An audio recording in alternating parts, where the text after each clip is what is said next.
Direct selling को आप कह रहे हो कि ये आर्थिक सशक्तिकरण का जरिया है, लेकिन हम जब पढ़ रहे थे तो एफटीसी के आंकड़े कह रहे थे कि इसमें 90% लोग ऐसे होते हैं जो नुकसान में होते हैं। बड़े लिमिटेड लोग हैं, जो ऊपर वाला आदमी है वो तो पैसा कमा रहा है, जिसमें आप एग्जाम्पल दे रहे हो, बट जो नीचे आता जा रहा है वो केवल सपनों में जी रहा है और उसके सपने टूट जा रहे हैं। ये बिल्कुल 100% सर गलत बात है।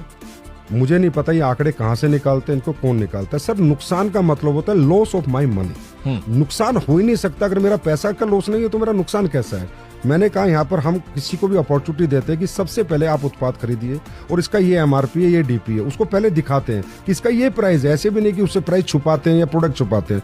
व्यक्ति खरीदता है, किसी का इंटरेस्ट होता है, वो काम करता है। काम करने में सर यहाँ बहुत मेहनत लगती है, स्किल डेवलपमेंट करनी पड़ती है, पर्सनैलिटी डेवलपमेंट करनी पड़ती है, कम्युनिकेशन स्किल डेवलप करनी पड़ती है, ट्रेनिंगें लेनी पड़ती है, दिन रात भागना पड़ता है। बहुत ज़्यादा मेहनत का काम है सर डायरेक्ट सेलिंग, तभी लोग यहाँ कैरियर बना पाते हैं, बहुत ज़्यादा मेहनत का।